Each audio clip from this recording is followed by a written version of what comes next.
It's Christmas Eve, and NYPD cop John McClane has traveled to Los Angeles to visit his wife and kids.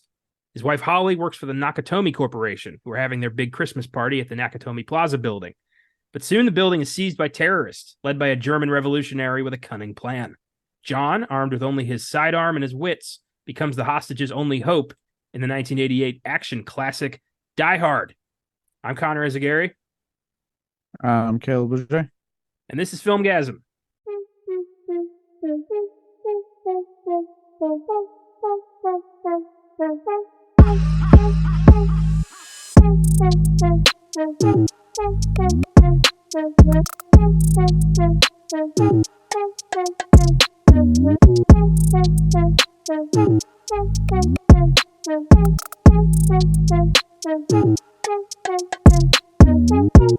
Welcome to the Filmgazm podcast. Our anniversary spotlights bleed into our Christmas lineup with an action classic that's celebrating its 35th anniversary this year. The movie that turned Bruce Willis into a superstar overnight, Die Hard. I don't think I've met anyone who has not seen Die Hard. And if I have, they were not honest with me about not having seen Die Hard. This is a movie that's pretty universally beloved. It's an action classic. It's so entertaining. It's dirt simple. And it's badass. What is your history with Die Hard? It's one of those films that like a lot of 80s action films my dad was really into. So it was like up there were things he wanted to show me. And when obviously, unfortunately, kind of being raised in a very religious household, God bless, I watched an R-rated film with the word fuck in it. And so I was a certain age. So once I was able to watch this, it was something I watched with my dad. He was very excited to show me. He was like, "Oh, Die Hard's great. You're going to love it. It's one of the best He's like, one of the best action films, one of the best Bruce Willis films he ever did." And he wasn't wrong. Like, this movie, when I watched it, I instantly fell in love with it. And I'm like you. Most people I've met, I don't know very many people that if they have seen it, right, they hate it. Like a lot of people are like, no, it's one of the greatest action films ever made. I do know personally people I work with, people that haven't watched Die Hard, and they're the types that this just isn't their type of film. And I'm like, well, you're missing out because you just want to watch the same old MCU film over and over again. But that's on you, not me. But yeah, like a lot of this era, this 80s action era, it just goes back to my dad. He was so big into this stuff, from Schwarzenegger to Stallone to Willis, probably with the top three, that any chance he had to show me one of these films, he would take it. And usually he'd re-rent it from like the video store or Netflix when we were in that weird area where we kind of had both going on. Till we finally just fully committed to Netflix. Or he'd get, copies from buddies of his to borrow and then show me. Yeah. This is the kind of movie that's handed down from generation to generation, since the 80s. It's one of those films is going to be around forever. I first was introduced to it at Christmas. I got for Christmas, I think from my uncle, a trilogy, the DVD trilogy of the first three Die Hards. This was before Live Free had come out, so this was like 2003, 2004 maybe. And I watched Die Hard, and I thought, oh my god, because to me, Bruce Willis was Dr. Ernest Menville from Death Becomes Her. Like that's how I knew Bruce Willis. And I watched this movie and I'm like, oh my God, this is amazing. This is awesome. Holy shit. I love this. And I watched 2 and I watched 3 and I'm like, this is cool. I enjoy this. So I just held on to it since then. Die Hard's, I watch it every Christmas. It's awesome. I got to introduce my cousins to the movie a couple years ago. They loved it. Now we watch it together every year. It feels good. It's a feel good movie. It's amazing.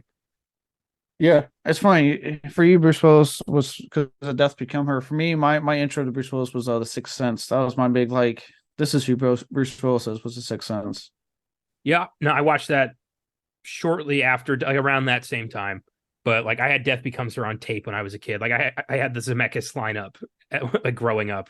Back to the Future, 1, 2, 3, Roger Rabbit, Death Becomes Her. Those were my constant rotation movies. And I don't really get why Death Becomes Her was there. I really cannot explain why I was so into that movie, as a 3-year-old. But I'll say, I know with The Sixth Sense, I had and like a lot of my family members knew I was a budding horror lover. So I remember like one of my aunts had it on like VHS or DVD, I forget which at this point. But she was like, "Oh, Caleb, you like horror films?" She goes, "Check this out. It has this, she had told me, goes, it has Bruce Willis and he's a really, really cool actor and it's horror. You'll like this movie." And I was like, "Okay." And so we watched it. I did really like it. Obviously we've talked about that before on the podcast, how much we like The Sixth Sense. Yeah. And then, obviously with that kind of like hearing about Bruce Willis in that regard, and then obviously my dad going, "Oh, you haven't really seen the, him being the action that he is," was just like, "Oh man, when you're old enough, I can't wait to show you the real good Bruce Willis stuff and what he's really known for, not this Sixth Sense movie." Like, all right, Dad. It's interesting because like if I was a parent, I'd be more, I'd think showing the Sixth Sense to a kid would be more risky than showing them Die Hard. But Sixth Sense is PG-13, but it's also pretty damn scary at times. So like Yeah, interesting about certain people's you know rating system and how they handle that. it's funny because yeah, it's like looking back, I'm like, you let me do the Sixth Sense as a kid because it was PG-13, but I'd argue like it has far more horrific imagery. Die Hard maybe has like one scene of boobs and it's really quick, and then like most of the film's rated R for violence and saying fuck a couple of times. Like, I'd be more willing to let my kid watch fucking Die Hard before I do Sixth Sense, because then I'd be like, look, there's a couple of scenes that are going to probably scare the shit out of you, because I know even as a kid they scared the shit out of me. Um, Yeah. I was like, so before we do that, maybe Die Hard first, buddy. Yeah, the likelihood of a child being traumatized by tits or pretty terrifying ghost scene. I think I know where I lay on that one. I'll never understand Yeah. the way we handle sex in this country is still so fucking repressive, and I don't really get why. Yeah. Well, it's funny because like my aunts aren't religious, so it was like I think, and then they're just thinking like, oh, he likes horror. We'll film this movie. They didn't really care. Yeah, We'll handle it. We'll be there with them. yeah. The two movies that scared the shit out of me the most as a kid and traumatized me, both of them were PG-13. Yeah.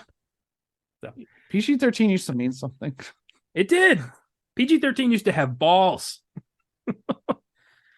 Now it's like, how do we do that so we can get everyone to watch it? Get rid of the balls,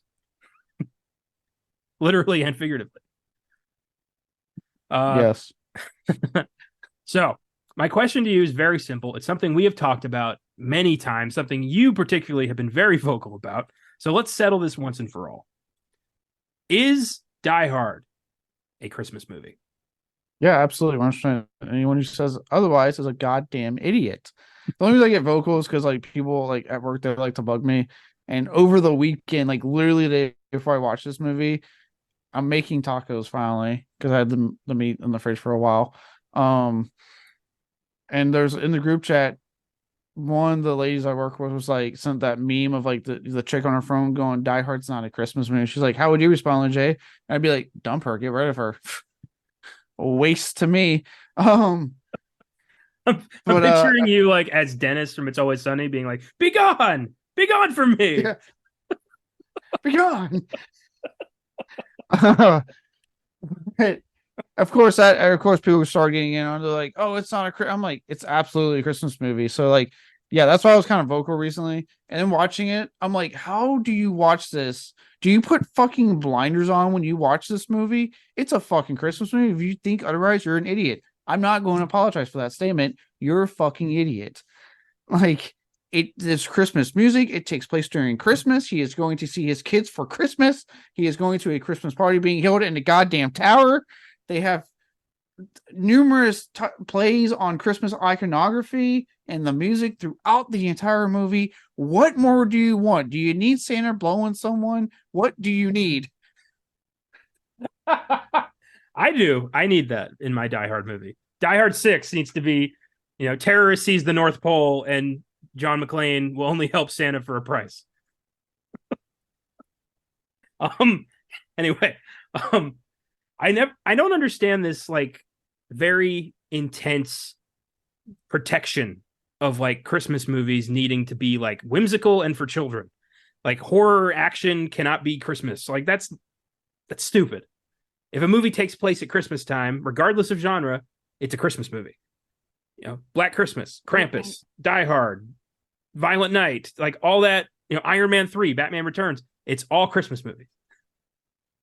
Well, and what's crazy about that is we've only had this debate with Die Hard. No one questions the Christmas films like Black Christmas, Silent Night, Deadly Night, Christmas Evil, Dial Code, Santa. I could go on and on about all the fucking Christmas horror films. We got Krampus, they're coming out. Yeah, Violent Night last year. No one questions like any of those ever, and even other genres don't really get questioned. It's literally just Die Hard. I'm like, why is this the one? Is it because it takes place in fucking Los Angeles? Because guess what? It doesn't snow, dumb fucks. It's Los Angeles. It's not going to snow there. I'm sorry you don't get that iconography. And I'm sorry that to me, it's like, I always agree to like when someone who doesn't like horror, like all horror is like a slasher movie. I'm like, so it's only 1 decade. That's it. 1 decade. I'm like, to me, the people that say it's not a Christmas movie sit there and expect all Christmas films to be Hallmark movies and Rankin Bass productions. And I'm like, fuck you. One, Hallmark can suck my dick. I hate watching those. My mom used to love watching those movies. I hate it with a passion. Right up there with Hercule Poirot, fucking despised it. And actually, I'm not gonna say anything bad about Rankin Bass. I grew up actually watching those and loving those things, so I'm not gonna talk shit on those.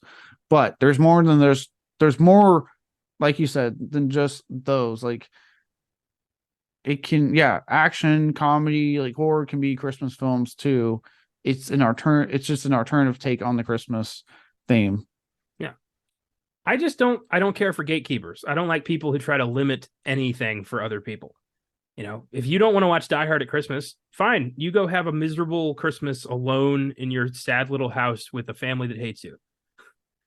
I am going to watch Die Hard at Christmas with my loving family and my friends, and we're going to have a great time. A better time than you are. Yeah, you know what's crazy? You're coming at us constantly like, it's not Christmas. I'm like, but guess what I do? I watch Die Hard. I watch Christmas horror films. I watch actual Christmas movies, like Christmas Story, Dr. Seuss, or not. I mean, Jim Carrey's Holly Grinch Stole Christmas, the Rankin Bass stuff. So you can call me all you want, but guess what? I'm probably more well-rounded than you because I will watch multiple different type of Christmas films because I'm that in the spirit. Because believe it or not, behind Halloween, I actually quite enjoy Christmas. Not for the consumer, it's materialistic aspect. We've made it, but for the spirit. Yeah. And I get that spirit largely from these films I've been watching my entire life that represent just a very good feeling in life for me. And Die Hard is one of those movies. I will, I watch it 2 or 3 times in December, honestly. Like all these movies, I rarely watch just once. They're pretty much just on all the time. Yeah. Now I will give Bruce Willis credit. I remember back when they did on Comedy Central, they did the roast of Bruce Willis. Yeah. And he did come up with the best joke. He came up there and like I think it was like his last closing joke was like, for years everyone's been asking if Die Hard is a Christmas movie or not. He's like, well, I'm here to set it straight. It's a goddamn Bruce Willis movie. Yeah, I can buy that. Yeah. Yeah, he's the only person who gets to make that call. So good for him. That was a great roast. That was one of the better roasts. Those things are always like 50-50 to me, and that was one of the better ones. Yeah. I love they got Demi Moore and didn't tell him. Yeah. Yeah. That was good times. Okay, so Die Hard. How does this action classic come into being? This film began life as the novel Nothing Lasts Forever by Roderick Thorpe. The novel was first published in 1979 and was changed heavily on its journey from page to screen. Retired NYPD detective Joe Leland became active NYPD detective John McClane.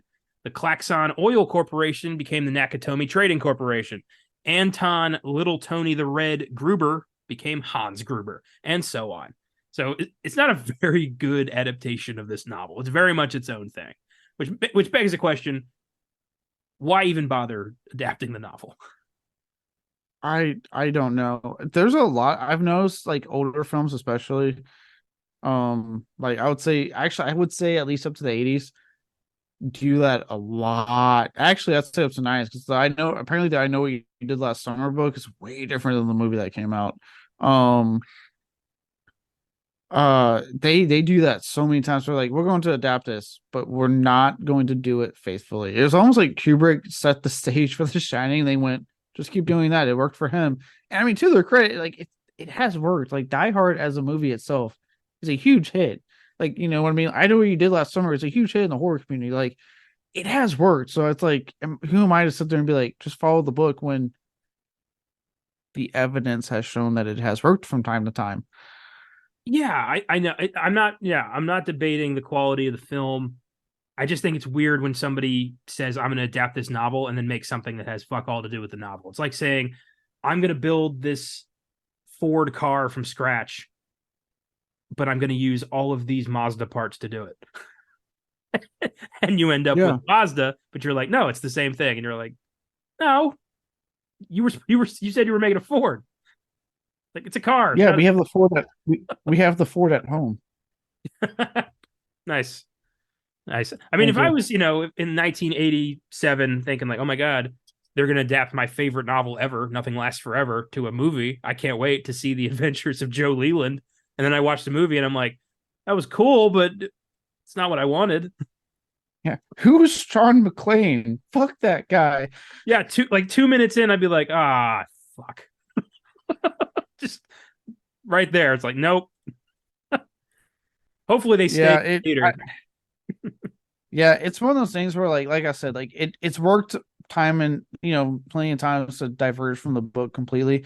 But yeah, I can't imagine like if you're a fan of that book going in when it first came out going, this is nothing like the book. What happened? I'd love to read it.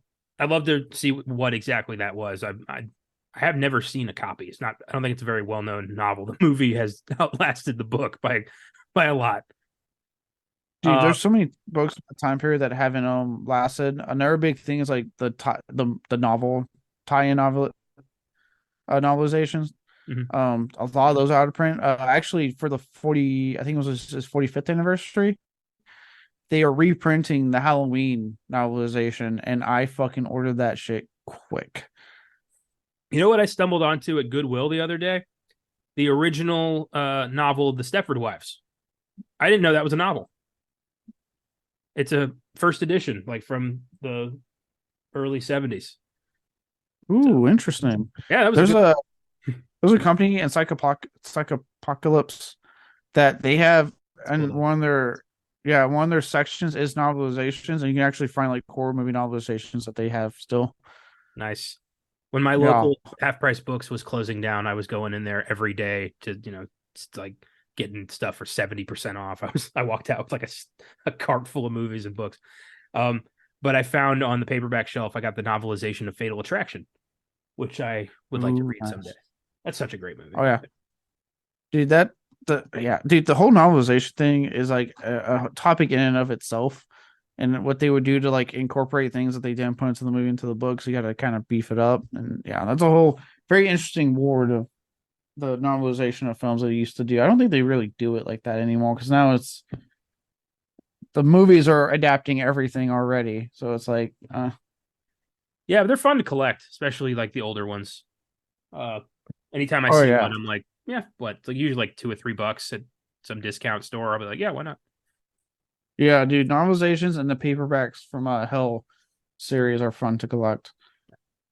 Uh, so the film began in 1987 when down on his luck screenwriter Jeb Stewart was hired by Lloyd Levin, head of production at the 20th Century Fox owned Gordon Company, to adapt Thorpe's novel. And the novel was actually a sequel to The Detective, which had been adapted to film in 1968 with Frank Sinatra. So the John Leland, or was it Joe Leland or John Leland? Joe Leland, my mistake. The Joe Leland Adventures were a series, and they decided we're going to take the second book and turn it into something completely standalone that is not going to be a sequel to this hit movie. It's such the whole damn thing is so weird. Okay. Yeah. So Fox had purchased the sequel rights around the time The Detective came out, decided to morph Nothing Lasts Forever into its own standalone, and Stewart was given creative freedom as long as he kept the Christmas in LA setting. And other than that, they basically told him, do whatever you want. and he had recently saw the Towering Inferno, so he's like, I want an adventure in a skyscraper. Director John I McTiernan. walked. Or I walk. John McTiernan was hired to direct due to his successful work on Predator. And he's an underrated director. All of his stuff fucking killed. Like he was good. There's a lot of directors from like the 80s and 90s, especially a lot of the like action, like and like the urban, what everyone call them, like directors that were coming out at that time that are severely underrated going into like the 2000s. You don't hear about them nearly as much as you should. I think John McTiernan did some time for some tax thing. Yeah. That probably is why we don't talk about him that much anymore, which is unfortunate. You know, it's taxes. Who gives a fuck? Yeah, he gives a fuck with that. Yeah. Because he had an impressive run of films in the 80s. Yeah, let's run through him real quick. John McTiernan. Looking him up right now. American filmmaker. Kind of looks like John Hurt. That's a little weird. Filmography. Predator, Die Hard, The Hunt for Red October, Last Action Hero, Die Hard with a Vengeance, Thomas Crown Affair, and some other ones that aren't that great, but that's still a hell of a run. Yeah, it's a hell of a run. Yeah. His last movie was 2003, Basic, and he's still alive. He's 72. Just not directing anymore. He was incarcerated in federal prison for making a false statement to the FBI about his hiring a private investigator to illegally wiretap the producer of Rollerball. Shit, this is something we should look into further in the future because that sounds fascinating. If we ever do the Rollerball remake, that's a great thing to talk about. Jesus Christ. So, Jeb Stewart trying to figure out, what am I going to do with this novel? What am I going to write about? After an argument with his wife, he went for a drive, saw a box in his lane, was unable to avoid it, so he just said, said a Hail Mary and drove into the box. It was an empty box. He then pulled over on the side of the freeway. His heart was pounding, and he started thinking, like, I could have died. Like, that could have been full of bricks or something, and I could have died. He then conceived the central theme of the story of a man who should have apologized to his wife before a catastrophe. So he returned home, reconciled with his wife, wrote 35 pages of the script that night. So kind of neat that an empty box in the middle of the road led to Die Hard. Yeah, led to the central like theme of the film. Yeah. You never know when inspiration's going to strike. It really is fascinating. Lightning can strike you at any moment for whatever reason and lead to the greatest thing you will ever conceive as an artist. Yeah, it could literally just be an empty box on the road that you can't avoid because it's LA and traffic is apparently horrendous at all times from what I've heard. Well, and if he hadn't argued with his wife beforehand, like that combined with the box is what led to Die Hard. So if one of those instances doesn't happen, we don't get Die Hard. Yeah, that's true. Unbelievable. He also drew upon the marital problems of his peers, including divorces and ex-wives reverting to their maiden names. So he just started talking to his friends who were having relationship problems and said, tell me what happened. Who fucked up? And started using that in the writing process. Who fucked up? Is she still using your name or the maiden name? Oh, that's kind of funny. Oh, God. John McClane's original name was John Ford, but 20th Century Fox felt this was disrespectful to the deceased director of the same name. Like, the movie hadn't even come out yet. They were just assuming this probably isn't going to be that good, so maybe we don't name the character after one of our most celebrated filmmakers. I mean, I kind of see their point, kind of. Yeah, they didn't want to roll those dice. I get it. Yeah, but it is funny, like, if this thing sucks, we do not want his name attached to this. Stewart ended up choosing McClane as a, quote, good, strong Scottish name based on his own Celtic heritage. He described the character as a flawed hero who learns a lesson in the worst possible situation and becomes a better but not a different person. Yeah, I think that's pretty basic description of this character. Yeah. Having no experience writing action films, he drew on his experience writing thrillers, focusing on making the audience care about McClane and Holly and their reconciliation. So he took this, he wrote an action movie from a character's perspective, from like the character perspective, a character driven action movie. And it's, I think most action movies at the time were narrative driven, more about the story, less about the characters. So like that's what sets Die Hard apart in the late 80s. It helps set it apart. And it's very obvious, especially and again, obviously for anyone knows, 80s on the horror side was the slasher boom, action, but it was also a big action boom was the 80s. Yeah. And as fun as that thing was, it was like get a big muscle meathead like Schwarzenegger, like Stallone, and just have them blast away for like an hour and a half, 2 hours, give basic setup, then that's it. Die Hard was always different, that it gave you more setup and then the action to kind of pay off. Yeah. Well, like with Arnold and Stallone, you never once questioned that they, like, whether or not they were going to win. Like, it was obvious, like, they don't even get shot. They don't even get wounded. Bruce Willis was this everyman dude from TV who kind of fucks up throughout the whole movie. He's not perfect. And there are moments where you think like, oh shit, he's going to die. And I think that, people liked that. People liked having an action hero that was relatable. That was just this average dude to trying his best. Yeah, because even then, like, they didn't go for like the over the topness with this series until the fourth film was when they went. And then by that point, that was one of the things that fans felt so betrayed by, was like, whoa, this is not John McClane. Like, he never was. Granted, I'm saying this as someone who actually really fucking enjoys Live Free or Die Hard. I know it's like he's doing shit he should not be surviving, but it's a really fun movie. But with that, talking about this original one, it does make it stand. Again, it's the thing that makes it stand out. Watching him get beat up, get shot, escape these situations where you're like thinking, oh shit, he might actually die in this. Like, like the scene when he has that shit tied to him, and it's like after he escapes the fucking roof, and then like it starts to fall, and you're like, dude, get it off, hurry up. Well, that and like, all the stuff with like, his when he cuts his feet on the glass and he's like, bleeding heavily. Like, this is when he at the end of the movie, he's got, no shirt on, he's covered in gunshot wounds and glass shards, and he's just like done. It's cool to see a guy actually, like, you can see this guy went through some shit. He didn't just emerge, with a big shotgun unscathed from this situation. Like, this dude was in the shit. Yeah, he went through it. Totally. So Jeb Stewart pitched this story to the executives, everyman thriller. Gordon, the producer, interrupted him and said, you go write this right now. Basically said, like, go write a draft. He was like, we want it. We're in. We'll take it. Go write it. And Stewart finished his first draft in under 6 weeks. I love that. You're pitching a project to the studio. You're very confident about it. And they just say, like, let me stop you right there. We love it. Go write it. Yeah, you do not hear about that happening often. Usually they're very like, okay, we'll talk to you later. Right. Yeah. So Die Hard was based on the novel sequel to The Detective. So the studio was contractually obligated to offer the role of John McClane first to Frank Sinatra.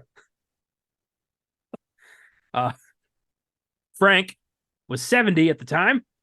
And so he rolled past his prime, Frank Sinatra? Thankfully, he declined. So we did not have Die Hard with 70-year-old luck be a lady tonight Frank Sinatra fighting his way through a bunch of terrorists. As awesome as that would be, I think later as a cult classic, in the moment, this would have been a pretty poorly received movie. Yeah. Oh God, yeah, I don't even want to. Jesus Christ, I'm so glad he didn't have that much of an ego about himself to be like, of course I'll take this. Like, he was like, I'm 70, fuck off. I cannot picture Frank Sinatra saying "Yippee-ki-yay, motherfucker." I can't picture that at all. I can picture him singing it, but I can't picture him saying it.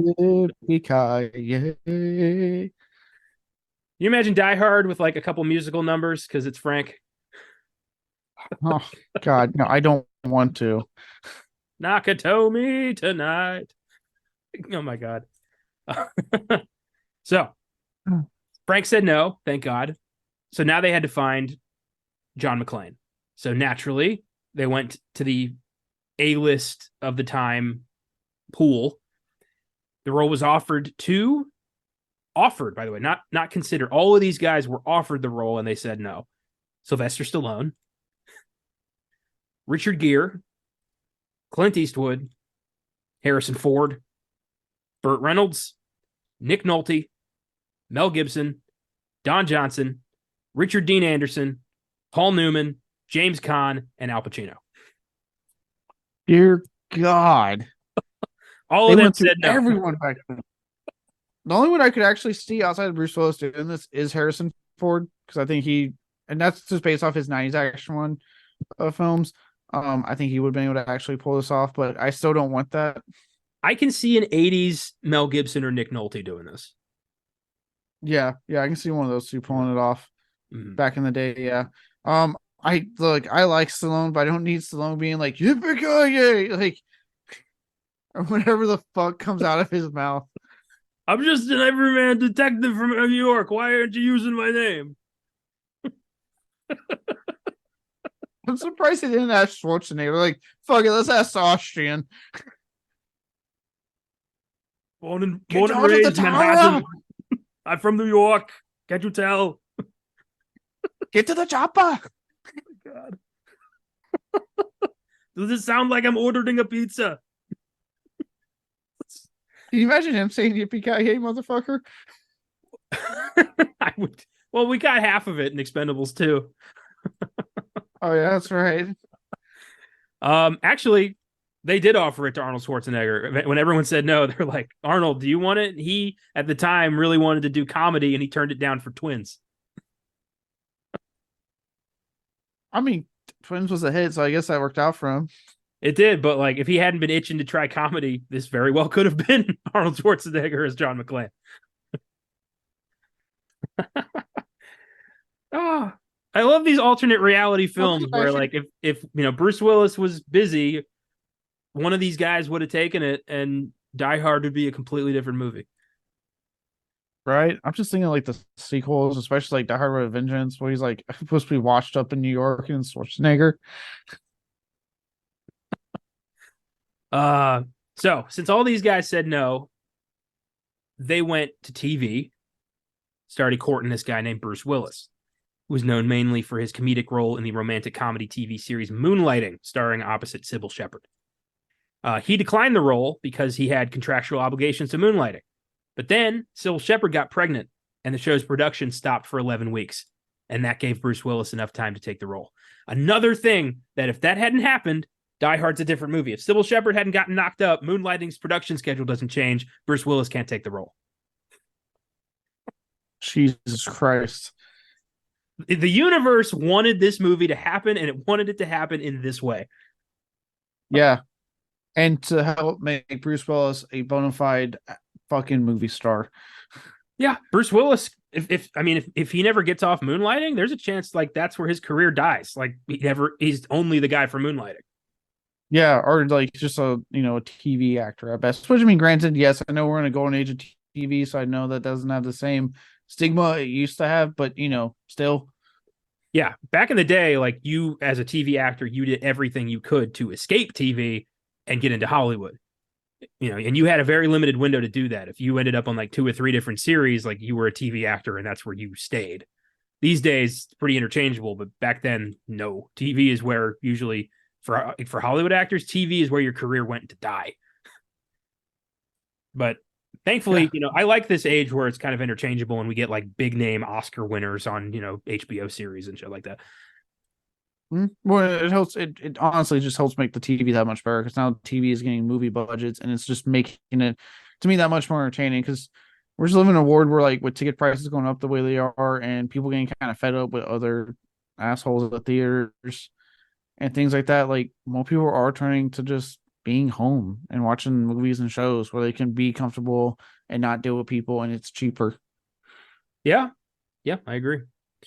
Alan Rickman was already in his early 40s when he made his big screen debut as Hans Gruber. This was his first film role. He was cast after the producers had seen him perform in a Broadway version of Dangerous Liaisons, where he played the villainous Viscount de Valmont. So that is what got him the role of Hans Gruber. Yeah. So let that be known. Don't be depressed if your dreams don't follow through in your 20s. Alan Rickman's breakout role was in his 40s, and it was fucking Die Hard. Like, and he is considered now one of the most iconic movie villains of all fucking time. And then he would go on to do a hell of a lot of good movies and eventually be very well known for a second series in Harry Potter. So let that be a lesson. Your dreams will come true. You just got to keep working on it. Yeah. As Journey once said, don't stop believing. Don't stop believing. Yeah. Hold on to that feeling. It's good advice. Now that song's stuck in my head. You're welcome. Screenwriter Stephen E. D'Souza rewrote Stewart's script because he had experience in blending action and comedy. They wanted to throw a little, Bruce Willis everyman comedy into this. He approached the story. Which makes sense. Like he's a New York cop. There's going to be some of that trademark smart assness coming out of him. Yeah, if John McClane wasn't, kind of a sarcastic asshole, like he wouldn't be as endearing. Like the best parts of this movie are him treating this as, not taking this as seriously as everybody else. Yeah. So D'Souza, yeah, it's great. D'Souza approached the story as if Gruber was the protagonist. That's what his rewrite played at. He said, quote, if Gruber had not planned the robbery and put it together, McClane would have just gone to the party and reconciled or not with his wife. You should sometimes think about looking at your movie through the point of view of the villain who is really driving the narrative. And that's very interesting and a very creative way to approach a movie through the eyes of the bad guy. And I think, adding that element to this movie, it makes Gruber a more interesting character, makes his scenes more compelling, and it makes McClane more endearing because now you know what he's dealing with. Yeah, well, and it harkens back to, like, at the end of the day, like, the, villains, a good villain, how they're written is they don't think they're the bad guy. In their eyes, they are the protagonist. They are the good guy. They're doing what they truly believe in. Yeah. And you have to remember that going in, like, in their eyes, they're not the bad guy. We can watch the film and clearly go, you're the villain, dude. Like, you're killing people. You're doing something you're not supposed to be doing. But they don't believe that. And so, yeah, I can see how coming from it from that perspective was a really ingenious way to, like, help make the film pop that much more. Yeah. I think the best or the most recent, like, well-known version of that kind of storytelling is Avengers Infinity War, where the film is told through Thanos' perspective. Like, he's kind of the driving force of the narrative. Everything else happens around him. And he very much believes that, he's doing a crusade for the right reasons and trying to help the universe. He's the only one who can do that. It's a crusade. And I think doing it that way, having him be the protagonist in a weird way, makes the movie so much more compelling and exciting and almost, really, like, hammers home the gut punch at the end of it. So it's a difficult way to tell a story, but if you can pull it off, you can make something truly memorable. Yeah, I do like that you use that reference because I can just see, like, Ridley Scott and Martin Scorsese they heard this somehow and they're having a fucking stroke as we speak. Yeah. I found out Ridley Scott is 86 years old. I thought he was in his 70s.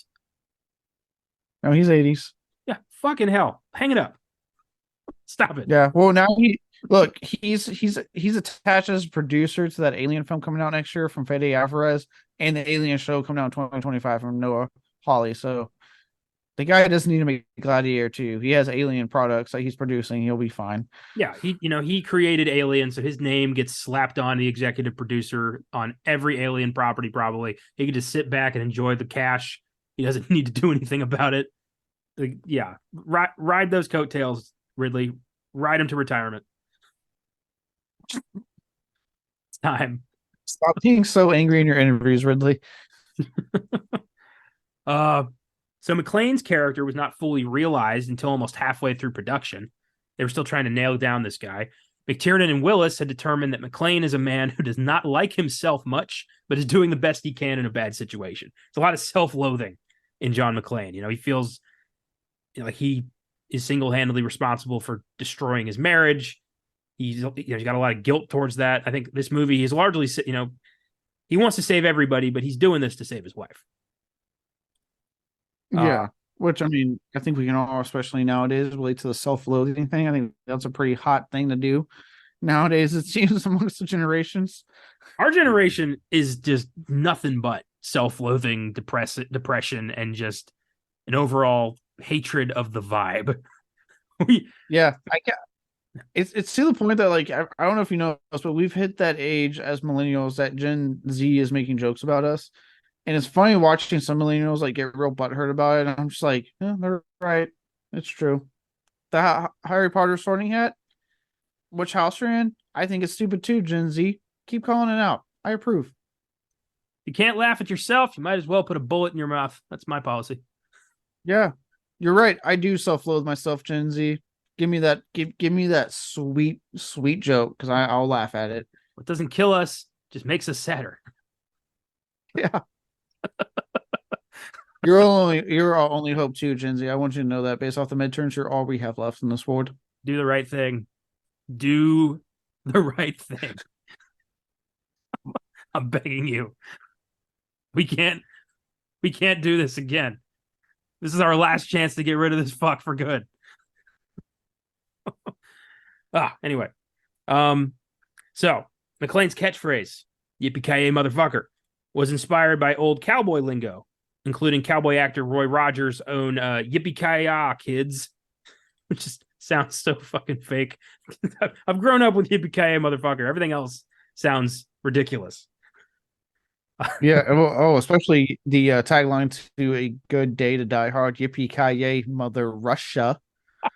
Fuck you tagline. Some idiot producer's son, I guarantee you, came up with that. Yeah, probably. And it was probably hard while he did it. He was so happy with himself. So there was a debate. There was yippee-ki-yay motherfucker, or there was yippee-ti-yay motherfucker. And Bruce Willis ultimately had final say over which one to use. I think he made the right choice. I think he did. Yippee-ki-yay. What the hell? I don't know. Nothing roll off the tongue. Right? Nothing will ever top yippee-ki-yay Mr. Falcon from the TV version of Die Hard 2. That's the bar. That's the end all be all. I want that on t-shirts. I'm tired of these Monday to Friday snakes on this Monday to Friday plane.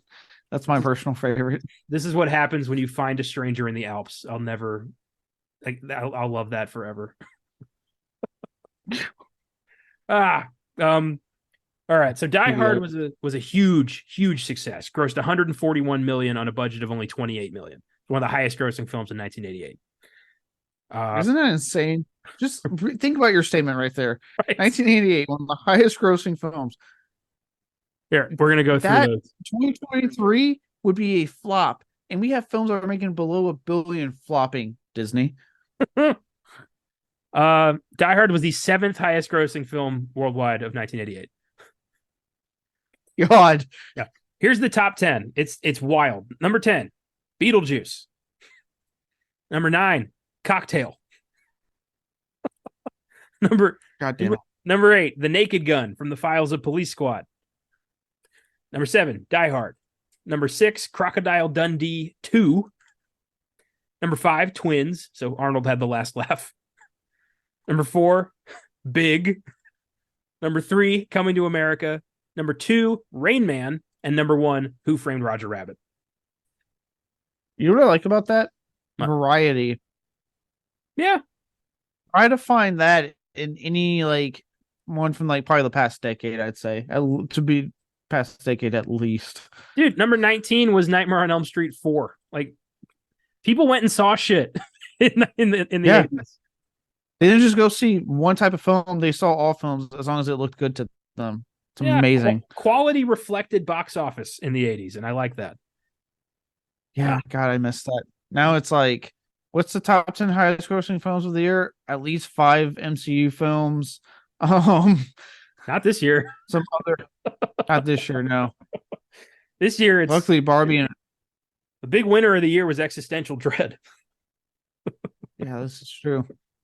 I know Barbie, Oppenheimer, Spider-Man, Cross Spider-Verse. I think even John Wick's in that conversation. Guardians 3. It might be a little bit more varied this year, at least for once. Here, let's do it. I've got it right here. The year's not over, but I don't anticipate anything else this year really making a big splash. Wonka, maybe. Aquaman, You no. don't. You're telling me Aquaman's not going to be a huge hit, even though I know because I'm DC. usually wrong, but I think in this case, I think it's a pretty fucking safe bet. Oh no, I'm being sarcastic. I know, but like usually when I make that declaration, it's completely wrong. But in this time, in this case, I've got quite a lot of evidence to back up my We claim. have all the evidence from DC this year. All right, the top 10 of 2023 at the moment. Number 10, Ant-Man and the Wasp: Quantumania. Did not expect that. Okay. Number 9, Elemental. Didn't expect that either. Number 8, Mission Impossible: Dead Reckoning Part 1. Number 7, The Little Mermaid. Number 6, Spider-Man Across the Spider-Verse. Number 5, Fast X. God damn it. Number 4, Guardians of the Galaxy Volume 3. Number 3, Oppenheimer. Number 2, the Super Mario Brothers movie. And number 1, Barbie. So unless Aquaman somehow pulls a $2 billion box office out of its ass, I think this is going to be our numbers for the year. Yeah, it makes me sad John Wick's not there, but like Number 11. Number 11. John Wick 4 was number 11. God damn it, it was so close. Yeah. I keep thinking the Mario film was this year because I forget. Oh yeah, that was a huge hit. It was actually a really good movie too. I quite enjoyed Mario movie. I still haven't seen it. It's actually a lot of fun. It still bugs me that John Wick barely got in there and no Ninja Turtles. Fuck all you people that did not go see the new animated film. I hate all of you. Ninja Turtles was number 27. Yeah, you all suck. Five Nights at Freddy's was number 15. Yeah, Five Nights at Freddy's has been a huge hit for Blumhouse this year. Like no one, I don't think anyone expected how much of a hit that was going to be. I didn't. No, Five Nights at Freddy's beat Creed 3, The Flash, Hunger Games, Dungeons and Dragons, like Scream. That's impressive. Well, yeah. So this was successful. 1988. I love looking at the box office numbers of every year just to see like what generated the most interest out of the year. And Rain Man, number 2 of 1988. That's pretty amazing. Yeah, wasn't expecting right. Yeah, I mean, I think is like back. It feels like back then when they made a film that was quote unquote a drama, like Rain Man. It wasn't necessarily so we can just do fucking Oscar baity stuff. Mm-hmm. Which I think is why a lot of time they did a lot better back then. I feel like audiences are kind of smart to how they're done now. Yeah, and it's like it's usually Oscar baity. They get really limited releases half the time, and people just don't give a shit. Or they do like Nightmare Alley, which was like a drama back in like 27. No, not 27. Oh my god, 2021. But they like fucking released it the same date as Spider-Man No Way Home, so it got buried by that. and our measure of success has changed dramatically. If a movie doesn't hit like close to $1 billion, it's considered a failure now. And hopefully, since we've seen such a dramatic decrease in success this year, hopefully we start backtracking some of that shit in the near future. Yeah, the lesson needs to be finding a way to control these goddamn budgets. Yeah, the reason all these movies were huge hits, like Die Hard, $28 million. That's manageable. That's a manageable budget. You can have, $141 million gross. That's a huge profit. Die Hard 5. How much did A Good Day cost to make? The budget for A Good Day to Die Hard, $92 million. So still under $100 million, but that's a big hike. Yeah. Well, and look at like it recently got announced for a sequel, Thanksgiving 2. Roth was smart, only made it for $15 million. So guess what it needed to make to even warrant a sequel? $30 million. That's all it had to make, and it made it. Yeah. So they went, yeah, you're getting a sequel. It's amazing how that happens. Yeah. Yeah, it is. Seems like it'd be easy to figure that out, but I guess, when you're wearing a power suit and you can fire people, you don't see those numbers. Yeah, no, apparently there's not enough studio executives overseeing the projects. Fucking Bob Iger, you fucking joke. I couldn't believe that after all the shit Disney's lost this year, that's the lesson he took away from that. There's not enough in the kitchen. Jesus H. I can't. Their lineup in the next batch of Disney movies are going to be even worse. Yeah. This was the guy that made the money too, so it's crazy. And he's like lost in the sauce. Is he like being? Is Chapek like behind him with a gun when he makes these decisions? This doesn't feel like the same. Like Iger, I'd feel like was not doing this before Chapek was in charge, and after Chapek, it's like a status quo is being maintained. Yeah, it's weird. I don't know. Yeah. So Die Hard has an IMDb score of 8.2, Rotten Tomatoes score of 94%, audience score of 94% as well. Critics' consensus reads, its many imitators and sequels have never come close to matching the taut thrills of the definitive holiday action classic. Do Wow, I need, do I need to repeat that?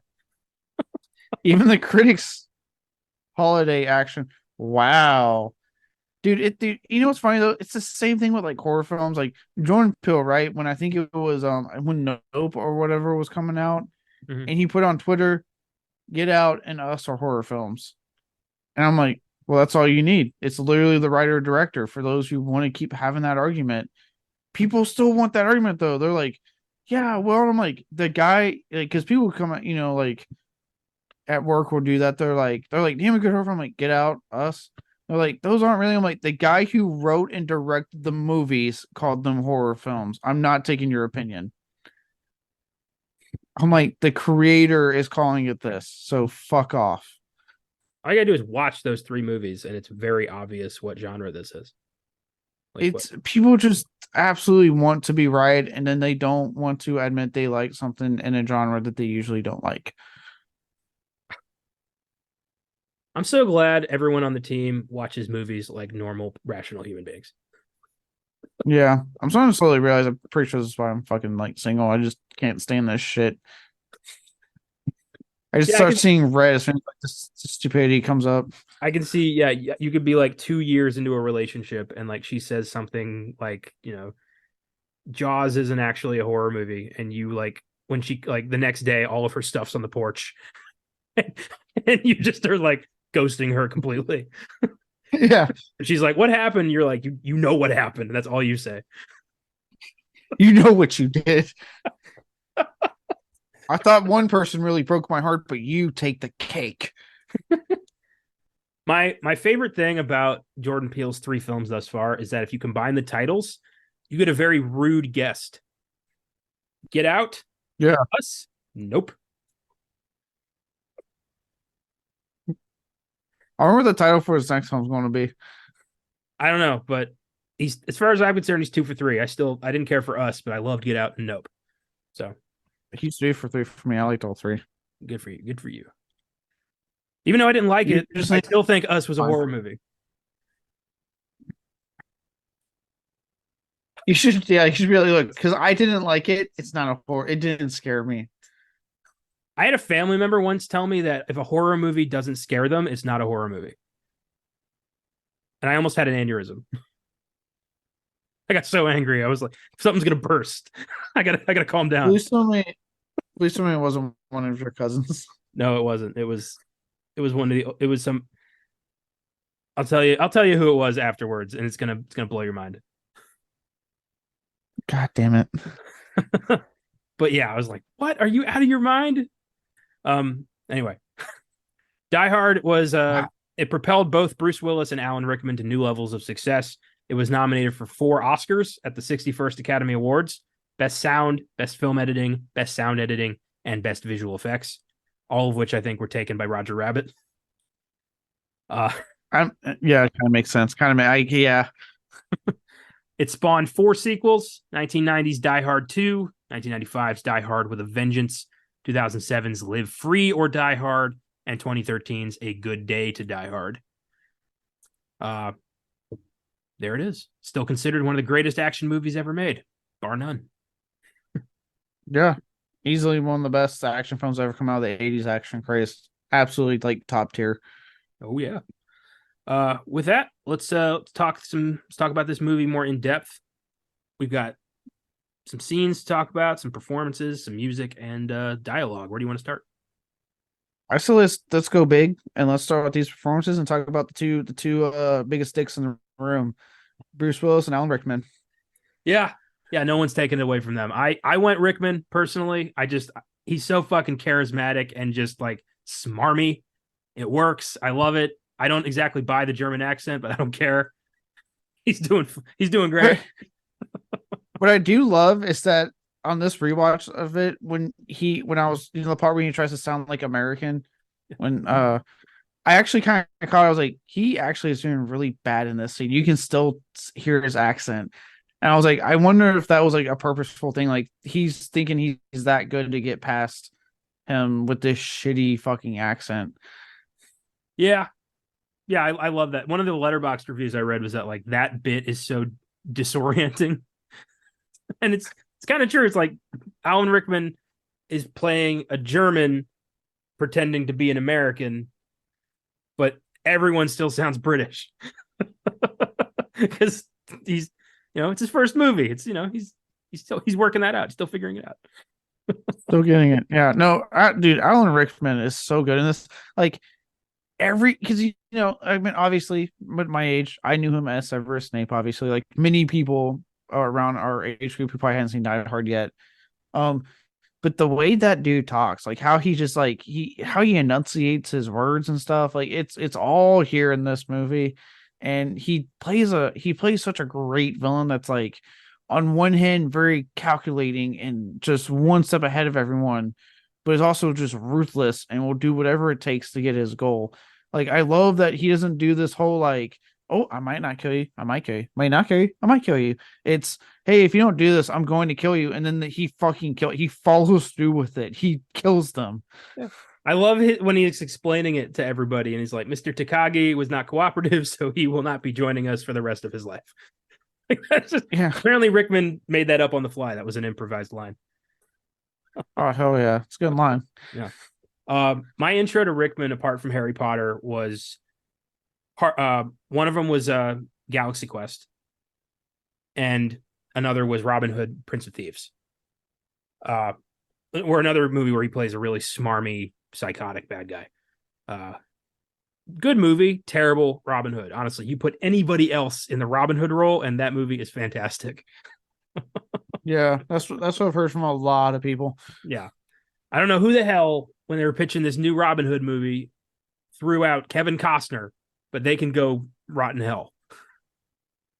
Kevin Costner is not a very good actor. I'm just going to say that right now. I don't know. It feels like it's a hot take how people act about him. He's an okay, mediocre actor. He has a really good show on Yellowstone, but because his ego is fucking it over, it's ending sooner than they intended. Because he has to get his epic Western that I don't give a shit about out into theaters. So I'm just going to throw that out there. My hot take. Here's the thing. I agree with you. I'm not that big a Costner fan. But even if I was, I would never cast him as Robin Hood and force him to try a British accent that he clearly can't do and gives up on halfway through the movie. Yeah, because one, it's him trying to do a British accent. It's Kevin Costner. He's not that good. Like, who here thought like, oh yeah, he can do a British accent. He's a great actor. Now I'd be like, are you fucking out of your mind? Is there anyone else that's British that can do this? And you know who they cast as his like secret brother? Fucking Christian Slater. This is medieval England. Sweet Jesus. I like Christian Slater more than I do like Kevin Costner, but come on. Yeah, I want to like that movie so bad. Every time I watch it, I'm like, this is the time, because I loved it when I was a kid, and I watched it recently. And I'm like, this is not very good, and he's the reason. But yeah, Rickman's great in that, and he's fantastic in Die Hard. Willis, I think this is easily his best performance as John McClane, and one of his best ever. I think he's really trying here. He's really delivering here. I think there's a certain point where his career plateaued a bit because he just kind of stopped caring a lot.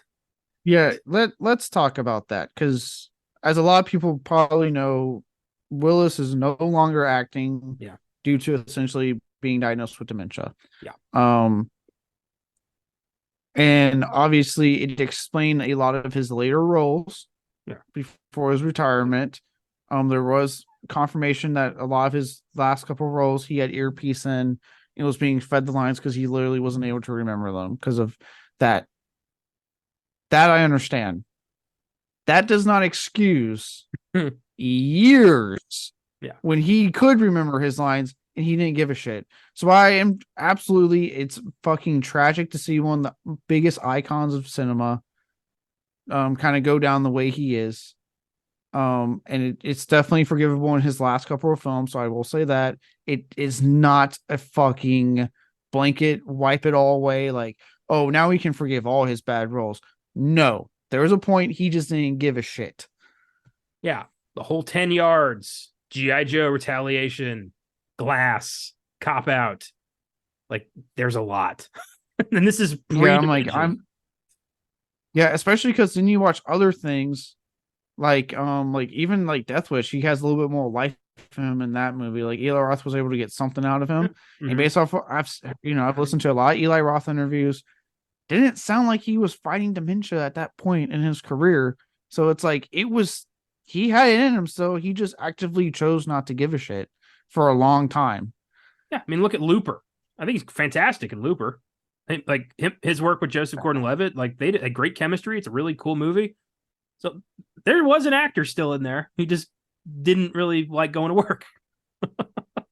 Yeah, so I just want to put that out. I know, luckily we don't have a huge fan base. It's gonna come at me on like Twitter or X or whatever the fuck it's gonna be before it dies. The more controversy you pump out there into the universe, the bigger chance of us getting some attention. So I say go. I know, right? I know, right? But yeah, that's my hot take. Come at me all you want. I'm absolutely sad to see him, and I actually really hate that people fucking take pictures of him now. I think that's a shitty thing to do. Let the man be in peace and be with his family. Leave him the fuck alone. He deserves it. He's given us yeah, and considering everything he's given us, he fucking deserves it. And I don't, to me, it's exploiting someone who's dealing with a genetic like mental illness that has no cure, and that's just I find that fucking unforgivable and sleazy to do to someone. He's unfortunately reached the point where he's nonverbal now, so he's the Bruce Willis that we knew is gone, regrettably. And yeah, I feel bad for him. I feel bad for his family. I feel bad for his legions of fans. And thankfully we'll always have films like Die Hard to remember his glorious career by. Yeah, and that's what I'm getting at. Like I said, the hot take is yes, his later films I'll forgive because I know he was doing an earpiece at that point, and yes, but I'm not forgiving what was just him not giving a shit. That's a whole different thing. With that said, his early role, Die Hard, a lot of stuff he did when he did give a shit. The dude was, when he wanted to be, he was fucking charismatic, and it shows in Die Hard how charismatic he could be. That dry humor he has throughout, like that quick-witted like stuff, and his insults to people are fantastic. And it, watching this, you get why he just popped as a movie star, and why people instantly latched on to him, and he became like one of the greats. And he provided an awesome like counterpoint to that 80s action star, because yeah, he was a fit dude, but he wasn't like Stallone, he wasn't Schwarzenegger buff, he was ideally like an attainable type of fit. Like you could, if you just tried hard in your personal life, could be that fit. Yeah. It is interesting, like, if you just like committed to a regimen in like a couple years, you could rock a John McClane bod, but you're never going to be Mr. Universe. Like that's just not going to happen. No. And yeah, and I'm glad he stuck around with this franchise for as long as he did. And he, regardless of all the shit that kind of like with his not giving a shit roles and obviously later career stuff, we will always have Die Hard in the films that followed, where he is just fucking so good in this role and always was great. And minus A Good Day, Die Hard, I kind of felt like he knew that was a bad script and he was kind of phoning it in that one. Well, when your scene partner is Jai Courtney, there's not a lot of charisma to find its way through the scene. Yeah, he had a lot more to work with Justin Long and Live Fear, Die Hard. Yeah, you had Oliphant as the bad guy. Like that movie is underrated. Yeah, I hear people's complaints. He became like a superhero at that point. And yes, the PG-13 part I do agree with is beyond fucking stupid. See, Um for me, it's like I stopped caring about realism when in Die Hard 2, John McClane again ends up facing terrorists on Christmas. Like, for that to happen in someone's life twice is out of this world, astronomically impossible. So at that point, I'm like, yeah, okay, this is what I signed up for. yeah. One to me, one again, when it comes to the action Live Fear or Die Hard, it's a fun fucking movie, so I just don't care. Like I'm having a good time. It's great action set pieces. And guess what? If you hey guys, check this out. So you know how streaming sucks because they can take the things you want away from you.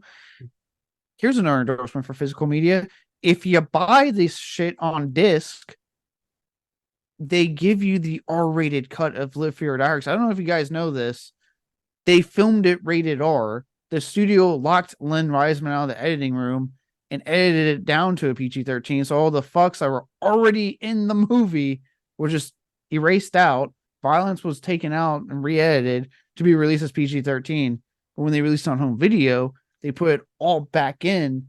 And so the unrated cut is much more graphic and they say fuck quite a bit. So like easily solved. It's even got a different title, Die Hard 4.0. So watch Yeah. that. Yeah. So if you want all that stuff back, buy physical media. Yeah. After that Sony like announcement where it's like, hey, due to some licensing agreements, we're going to take a lot of the shit you bought out of your digital library. That to me was the best commercial for physical media we've had yet. Yeah. Can you rent the Grindhouse double feature right now on Prime? Bet you can't. Nope, but I Can can I go to pop my in my shelf. Blu-ray whenever? Yep. Yep. Go to I my just have shelf. to go to my shelf. Got the Blu-ray with the actual double feature with the fake trailers. Yeah. I can watch whenever the fuck I want. Where else are you going to watch Nicolas Cage as Fu Manchu cackle like a maniac? Exactly. And it's worth every goddamn second. I hope Rob Zombie, you're up. Give us that movie. I was just about to ask, like, do you know anything about that? Like, has he talked about that or anything? He hasn't. I No. don't think he's ever even once hinted that's going to be a full-on movie. I think he should do it though. I say, after Machete, Hobo with a Shotgun, Thanksgiving, like keep them coming. Do all of them. I want Edgar Wright to give us what was that one called? Don't. Yeah. Yeah, I want those two. I mean, look, clearly people are still liking because Thanksgiving is getting a sequel. So, like, come on, Rob, Edgar, come on. Yeah, Come they could both use some, I don't want to say a comeback, but like something reliable. Yeah, Rob. We saw what happened with the monsters, and I say this as someone that did not hate it as much as everyone else did. But come on. I don't know. I mean, it took like 20 years for Thanksgiving, so maybe one day. Maybe, yeah.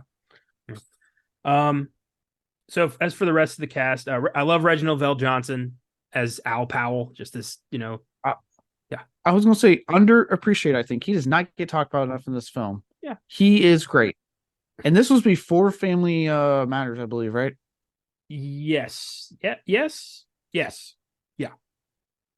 Yeah. A lot of those 90s sitcoms all bleed together for me. I didn't watch any of them. Yeah, I was like, yeah. Which currently he also plays a cop and has actually a really good episode involving racism. Or I don't know. I'm sure you've seen the clip where he like goes off on the cops that like booked his son just because they saw a black kid and he like goes off on them about how you're supposed to uphold the law and stuff. It's a really good scene. Yeah. Isn't in Invincible, doesn't he go to Reginald Vell Johnson High School? I believe so. Why? I don't know. Because Reginald Vell Johnson's a fucking, badass. I don't know. What do you want from me? But yeah, no, I agree with you. No, I do. Like, I've always thought he's so like an underappreciated aspect of this film. I fucking love the interplay between him and John McClane. And then, like, the scene when he finally reveals why he decided to be a desk jockey. Like, he is good. Like, underappreciated aspect of this film, in my opinion. Yeah, well, I love that he's kind of our conduit to, the LAPD. He's this, self-imposed exiled beat cop who has a lot of like seeks redemption, but doesn't, has a lot to make up for what he did, and sees this as a way to kind of give something back. And I love his arc through the movie is very rewarding. Oh yeah, I love him just mouthing off to the fucking douchebag deputy of police, chief of police, wherever he was. Dude, Paul Gleason, the biggest God, dickhead of the 80s. God, what an Oh my God. Die Hard, The Breakfast Club, Trading Places. Like when you needed an asshole to talk down to someone, you hired Paul Gleason. it's really good. I wonder if he's a really nice guy that just was really good at this. I don't know. It's usually the case. Like the guys who play these roles are super nice. They're just really good at tapping into this. Yeah. Yeah, they are. And not speaking of asshole, we get another William Atherton performance. Yeah, Walter Peck from Ghostbusters shows up in this as a sleazy reporter doing some pretty shitty back channeling to get some info on the McClane family. Almost gets Holly killed. Oh God, yeah, dude, I hate it, dude. There's the biggest dick in this film, the biggest grade A '80s like dick in a film. Fucking Ellis. God, I hate this character. Hans, Booby. Oh my God. I fucking hate that cokehead son of a bitch. God, he is. I love McCain's line. You missed a spot. Yeah. Oh, yeah. When he's like, oh, I can, I negotiate $1 million deals for breakfast. I can talk to these guys. And the whole time, Hans is like, I can't wait to shoot you in the face. Like, you can just see it in his eyes. Oh, yeah. And I love how they even like they entertain him. They're like, yeah, give him his coat. Let him at least have that before I kill him. If he knows Han lets him take a sip, he lets him take a sip of the drink before he shoots him. Ellis doesn't seem to like the whole time. He's like, no, I got this. It's, this arrogance. And John's like, dude, what are you doing? You're going to die. And yeah, he does. Good riddance. Yeah. Oh, watching Bruce Willis, like the freak out John has when you realize what's happening. He's like, what did you tell him? Dude, stop. Like, they are terrorists. They are going to kill you. Yeah. Yeah. But see, Ellis is not hearing that. Like he's in his own little world. I'm sure the coke isn't helping both the drink and the drug. Yeah, it's a very well-rounded cast.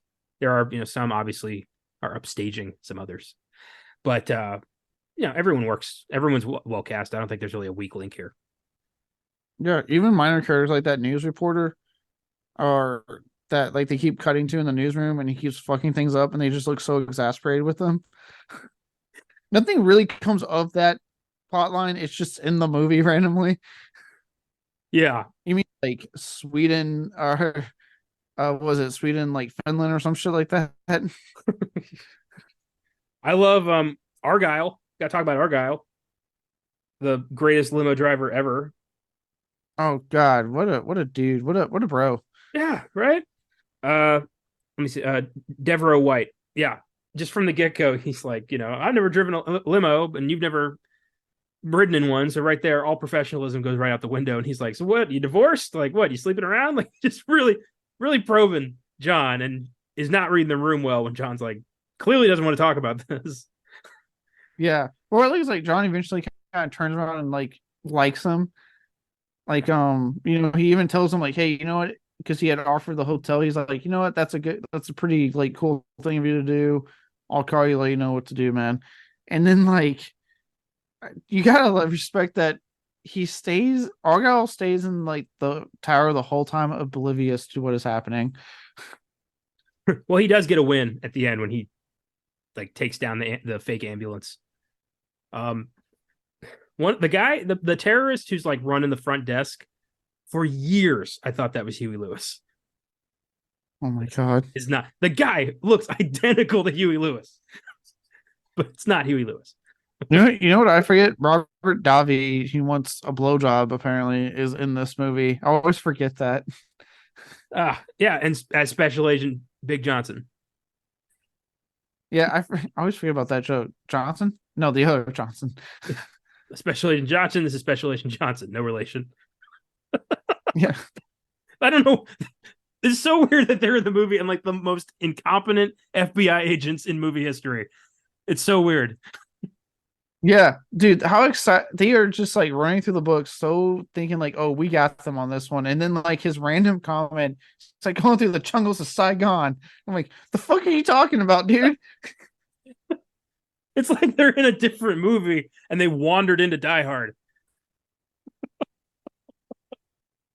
It's so weird. Yeah, but I love those guys who, take control of the situation, quote unquote. Yeah, just to get fucking killed. Yeah.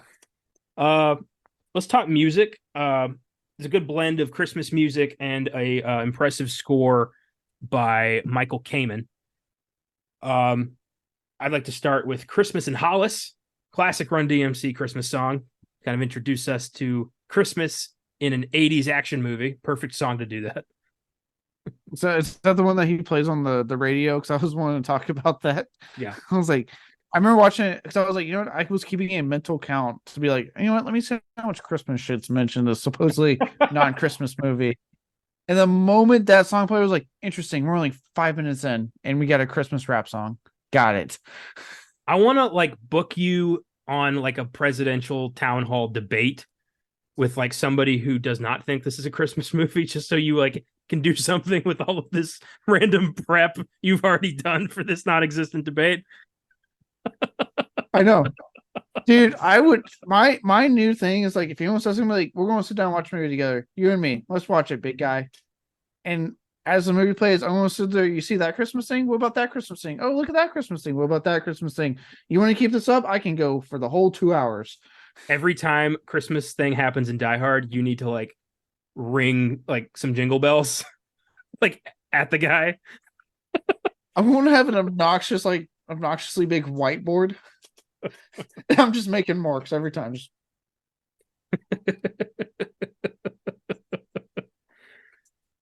Oh, I can see you doing that. Yeah, so that's a great song. What else you want to shout out for music? One I put, it's a little thing, and it kind of goes back to, again, since this is a character-driven movie first and foremost, the little bit of musical sting we get when Holly enters the office, when we get them in the same room together for the first time. Holly and John. And they look at each other and there's a like, for me, the music gets a little sweet for a second. Like, hey, it's two lovers, reunited for a quick second. Yes, they're having issues, but maybe there's hope that they can work this out.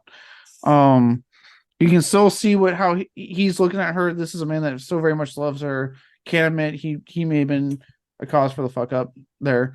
And yeah, it's a little moment. It's very small, but I quite enjoy it.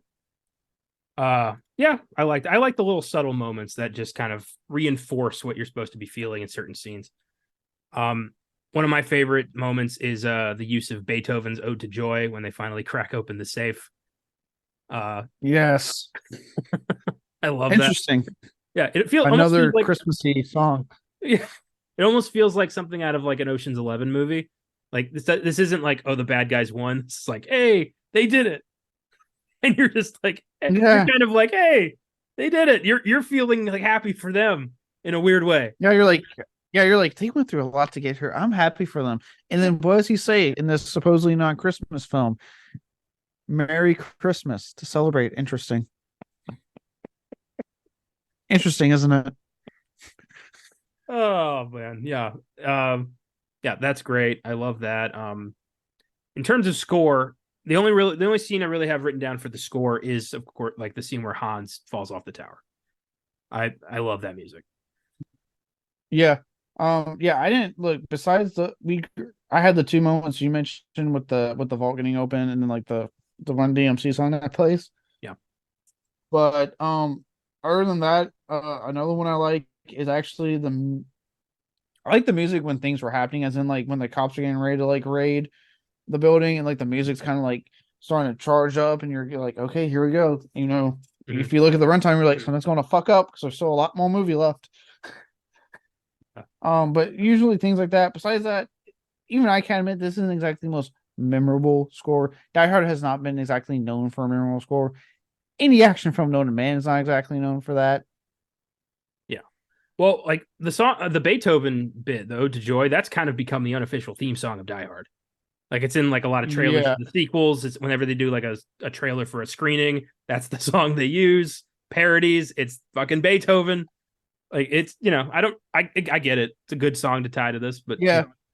Usually that's what happens with action. It's kind of like if you hear, I mean, granted, I don't know if it's that changed since the fucking controversy, but when Killing Strangers came out for John Wick, like that was tied to the movie because it's what they did for the movie, and it was. I mean, look, I'll say it regardless of what we all think of Marilyn Manson, that's a really good goddamn song to go with the movie. I'm just saying. true. But Die Hard, I mean, John Wick definitely came into its own in terms of score. Like the John Wick music is definitely very memorable now, but that didn't really come up till part two. Yes. Part two, yeah, because I remember actually I'll watch the credits to part two just for the song that plays. I'm like, God, it's such a good goddamn song with the score. Yes. But Yes. yeah, no, I don't. With that, as much as I do enjoy Die Hard, yes. Other than like, obviously, yeah, I do remember when Live Fear Die Hard shows were coming out. Yeah, they played that music, the Beethoven music all the time. Mhm. Besides that, the actual score, admittedly, not bad. Just not something that has a lot of pop out moments, but action in general doesn't. I've noticed with their scores, they don't have a lot to shine with. It's a little bit harder, because score is not exactly the biggest focus in an action film. Well, I think that Michael Kamen, he did Lethal Weapon as well, which I think is a more tight action score. But his masterpiece for me is the Dead Zone. I think that's a fantastic score. Fair enough. I just watched that recently for the first time in a long time, and that movie holds up. That is a very melancholy, dark meditation of a good thriller. Really like the Dead Zone. Mm. I saw, that's one I still need to watch, but I know that was like I think when Cronenberg was a little bit more being a little bit more mainstream with his stuff. For a Well, I lot of mean, people that do like, you still got a guy killing himself by like hurling his head at a pair of scissors, so it's still Cronenberg, but oh yeah, it is Cronenberg. a little bit more subtle than his usual heads exploding. Yeah. Um, let's do dialogue. This movie has some iconic lines. Uh, what are some that you shouted out? Most of mine are coming from John McClane and his witty insults. One of my favorite is when he's calling 911 for help and that fucking operator is like ignoring him about the emergency, and his response is, "No fucking shit, lady. Do I sound like I'm ordering a pizza?" Yeah, I love that. He's like, "Are you kidding me? Like, get help." Um, one of my favorites is when Dwayne T. Robinson, chief police, shows up and demands to talk to the asshole who's been screwing everything up. Apparently, he's not quite grasping the situation, and he gets on the Right? radio and he says to John, "You listen to me, you little asshole." And John interrupts and says, "Asshole? I'm not the one who just got butt fucked on national TV, Dwayne." I love that, and I love cutting to Argyle laughing his ass off in the limo because he tuned Oh into the yeah. station. And he says, "Now you listen to me, Well, jerk off. If you're not part of the solution, you're part of the problem. Quit being a part of the fucking problem and put the other guy back on." Oh, beautiful. oh yeah, I had that one written down next. I fucking that was so good. Um, God, yeah, dude. I don't know if I'm sure, and this is not me trying to like put down like Bruce Willis's acting credit. I'm sure this was scripted. I don't get the feeling that um I could be wrong. He could have improv these things. If so, good on him. These are some witty insults. Um, another one I had that comes from McClane very early in the film is when he tells, I don't know if this would count as racist nowadays, but when he tells Mr. Takagi, I didn't realize they celebrate Christmas in Japan. Well, I love Takagi's little retort. He's like, "Well, we didn't get you with Pearl Harbor, so we got you with tape decks." Yeah. But I like how you can tell like John's the type that like he's gonna bust anyone's balls, Yeah. regardless if he likes you or not. And in that scene, it was him kind of sizing him up, like, "Yeah, let me bust his balls and see how he takes it." And when Mr. Takagi reports back, you see John laugh, so you go like, "That's his way of saying, okay, he's cool. I like him." No. I love that random moment when he gets to the party and that guy like kisses him, and John's like, "Oh, whoa, fucking California." Yeah, he really like, oh, there's the '80s seeping in right there. I've got that bit with Johnson where he's like, just like fucking Saigon, hey slick. And I love the other guys like, I was in junior high, dickhead. Yeah. When John's in the vent, come on down, have a good time. I love that. Come out to the coast, get together, have a few laughs. That's probably my all-time favorite line in the movie. Just his like, I can't fucking believe I'm in this situation right now. Yeah, this is not how I plan my day. Another line, I have this one not as funny. It's I think a really good menacing line from Hans Booby. But it's when he has Mr. Chikagi and he threatens him with the he takes a quick look at his suit and he looks at him and just very cold. That's a very nice suit, Mr. Chikagi. It would be a shame to ruin it. And I'm like, oh shit. He means business. He's going to kill this guy if he doesn't get what he wants. I love how that whole conversation unfolds where he's like, it'd be useless to you. We have 7 locks protecting it. And Hans is like, then you don't lose anything by telling me. So tell me. And he's like, you'll never get it out of me. And he's like, okay. And then just blows his brains out. Like no hesitation. It's a great way to let us know, like, this is not a guy who makes empty threats. He's here to kill. Yeah, no. He's here to get this money and he will do whatever he has to get it. Yeah, it's just a great way. And like I said, how he delivers these lines, it's not him yelling or mustache twirling. It's very calm, cold, and calculated. Just, all right. Which is scary. Oh. You know, who are you going to be more afraid of? The guy who's screaming in the corner going like, I will kill the next motherfucker who comes in here, or the quiet guy in the corner who actually does do it? Yeah. I mean, again, it also, like, I think the big thing is, like, because I know obviously you guys heard me talk about roles that I do like with the villains over the top. You know, Day of the Dead's one that pops in mind with Captain Mertz. He's screaming his ass off, and it's a fucking great performance. It dictates the movie, right? Like anything, the movie kind of dictates it. And Die Hard, it would not work if Hans Gruber is yelling his ass off throughout the whole movie. Having him be so calm, cool, and collected is what makes it, especially when it gets to the point when he is clearly getting frazzled and annoyed with John McClane ruining his plans. It makes it work that much more. When you see him being like, God, this fucking guy is ruining all my shit. Yeah, and you definitely, like, the script has to mold the kind of villain that we need for the movie at hand. You know, and yeah, a good writer knows what we need, knows what kind of villain the film needs. Yeah, just like Day of the Dead, it would not work if Captain Mertz was sitting there just calmly talking to everyone. Like, that movie dictates someone being as over the top, yelling their ass off as much as possible. Yeah, he's got to be, you know, a psycho soldier who's controlling the situation by tapping into everybody's fear of the unknown until a zombie gets a gun and shoots him in the back, which I still just, oh my God. His death, Rhodes' death might be my favorite scene in the entire Romero series.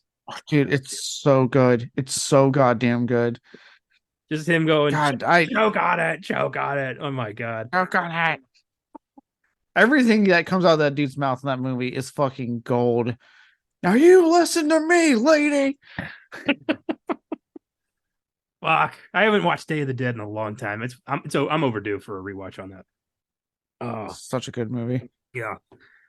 One of my favorites is when Hans and John have their first conversation on the radio, and Hans is getting a sense of, you know, he thinks John's like some trigger happy security guard, and they're talking, and Hans just tells him straight up, like, who are you then? And John goes, just a fly in the ointment, Hans, the monkey in the wrench, the pain in the ass. Perfect. That's a perfect description of John McClane over these 5 movies. Just the guy who's like, not supposed to fucking be there, but is going to stop this. Yeah, he is a pain, a bad guy's ass, because he's like going to do the right thing and stop this. Yep. He is the bug in the bad guy's soup. That's all he is, repeatedly. It's great. I love that. You think you're just gonna be the cowboy and ride in and save the day? And then we get the immortal line that's lasted forever. Yippee-ki-yay, motherfucker. And I think, honestly, it's delivered the best here because it's obviously, you know, the first film. It's not like they really thought about it all that much. So it's just a nonchalant, quick thing that obviously the sequels kind of oversell it because now it became like the catchphrase of the film. Yeah, I This agree. was to me the best of the.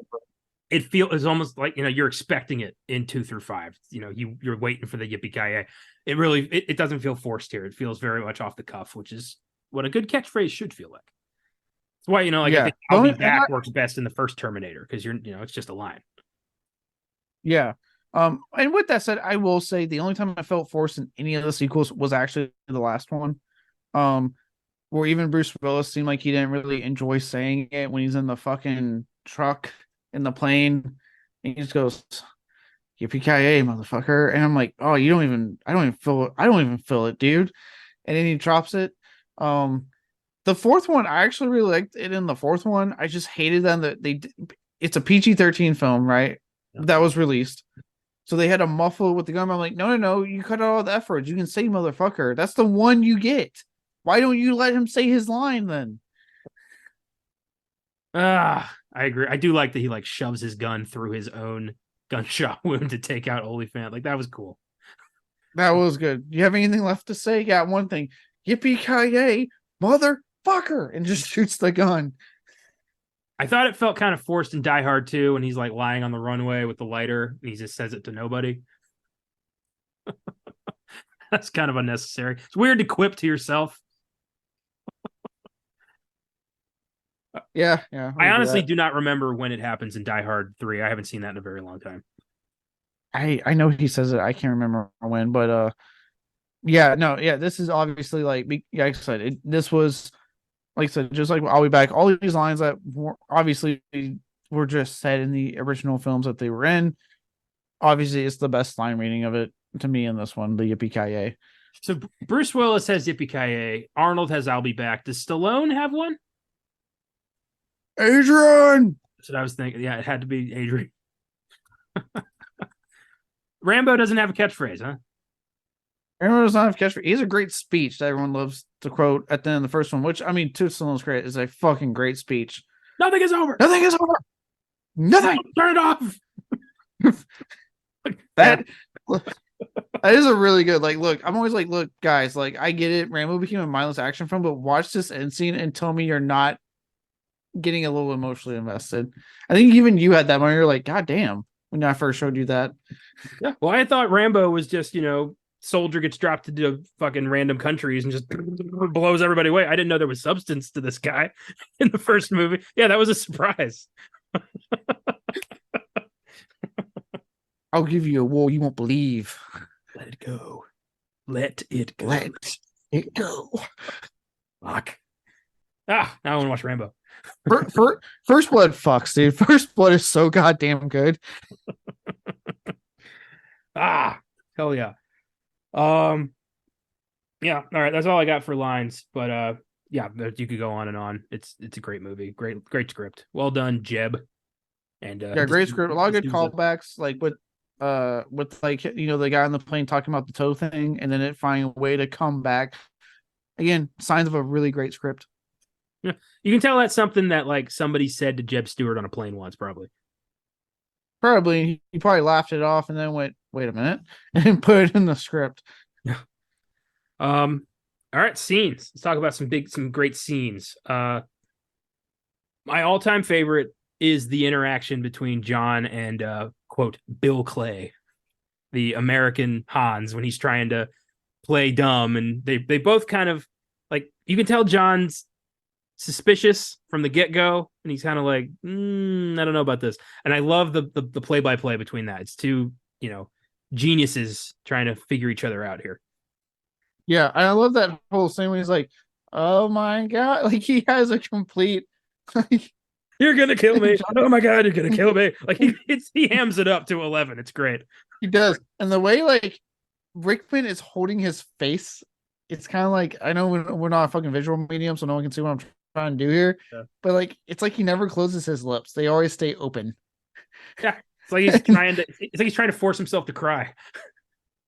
Yeah. And it's like, yeah, dude, you're not selling this well. If I was Sean McClane, I'd probably sniff you out in a heartbeat. Be like, this guy is faking something.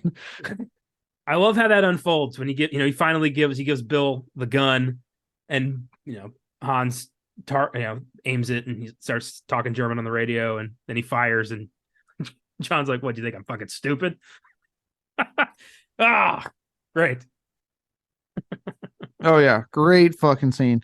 Um, the one I did because God, these action scenes when they hit. The shootout that starts on the roof when they start getting him on the roof, and then it leads into the elevator shaft. Just that long sequence of John narrowly escaping death from this shit, and finally getting into the elevator shaft or the vents to fucking get away from them temporarily.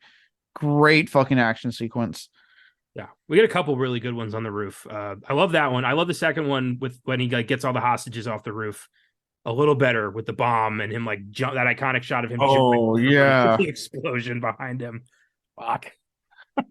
And then like so using the good. fire hose as a way to get off the roof and like that almost kills him and damn. Yeah, and it's so tense, and then like he's just dangling there, and he has to get back in the building. You're like, shit, John, don't die on us yet. I also love like no one listens to him on the roof. Like we've established they know at this point, oh, that's Holly's husband who's been clearly helping us survive, and he's telling us to get off the roof. They're like, no, we need to stay on. And he's like, no, you need to get the fuck off. And that's how we lose the Johnsons. Yeah, yeah. Oh, I love when you can see John goes, oh fuck it, and he just starts shooting into the air. Yeah. I forgot that Rick Dukeman, Art from the Burbs, is the like Con Ed guy who has to turn off the power. I forgot about that. Yeah, I like the part when the guy's like, "Yeah, I can do it down here," and the way that you looked at him like, "What the fuck, dude?" Yeah, I always forget he's in this. He was funny every time he popped up in something. Yeah, I love that. I love when Hans learns that John has no shoes, and they tells his guys to shoot the glass, and John's feet get all fucked up. Every time it just fucking hurt for him, man. And it's gonna happen. Like I love that he keeps none of these damn terrorists to have his shoe size. None of them. Yeah, I like he even makes that comment. He goes, was it like 9 million toast in the world, and the one I kill has a shoe size like my sister. I love how also just uncompromisingly violent John is towards these. He's breaking necks. He's strangling people. He's shooting them in the face. Like this is not a get down on your knees and put your hands behind your head. This is bang, and I love that. Yeah, he's like, look, these are terrorists. They have killed people. I need to do what's necessary. Love it. Hey, New York cop, man. Another thing, NYPD means I will knock your punk ass down, as Will Smith once said. Yeah.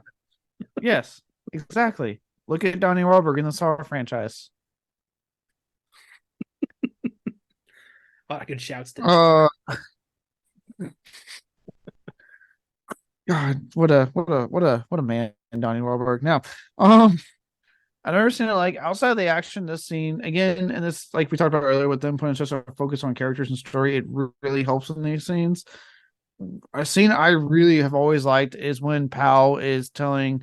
It's after he's having to be in the bathroom and take the glass out of his foot, and Powell finally reveals why the hell he decided to be a desk jockey, and it's because he made a mistake. He was a rookie cop, and it was dark. It was at night, and a kid pulled out a toy ray gun on him, and he reacted. He thought it was a real thing he couldn't see, and he killed a kid. And you get this really beautiful moment from again why I think he's so goddamn underappreciated in this film. But Reginald VelJohnson just sells this fucking scene of like someone who like, and I love that line when he's like, they teach you how to do all this stuff, but they don't teach you how to live with it. And like that hits because you're thinking like, yeah, like this poor guy has had to live with that mistake since he accidentally pulled that trigger that day. Yeah, it's a great character moment between the two of them. Also, I think it's the only thing that dates the movie because these days, if you are a cop who shoots a child, you just get promoted. But back in the 80s, they took that seriously.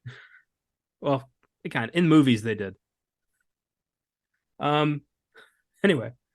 Oh yeah, one of my favorite scenes also involves Powell, and I am gonna just let that go without talking about further. Yes. Yeah, let's not go down that rabbit hole right now.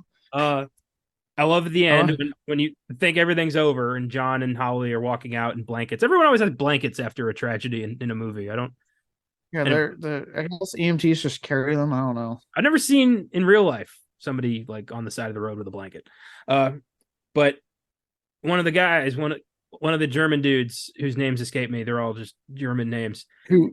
Yeah, who looks like Dolph Lundgren kind of, but isn't Dolph Lundgren. Gets up, aims a rifle at John. John immediately gets in front of Holly, and who shoots him down?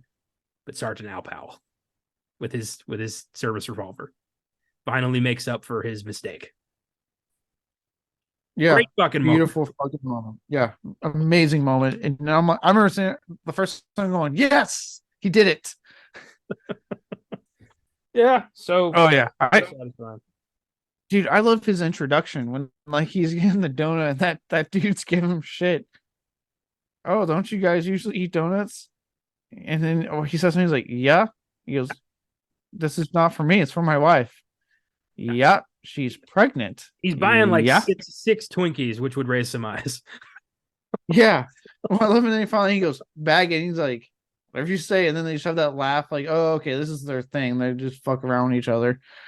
But I do like when he like responds to the Nakatomi thing, and like John does the thing where he flings the fucking body out the window to get his attention, and you just, I need backup. God damn it. That was a good shot. He's very good shot, and god damn, did his car get blown, shoot to shit in that scene. But really good scene of getting like of having to get his attention.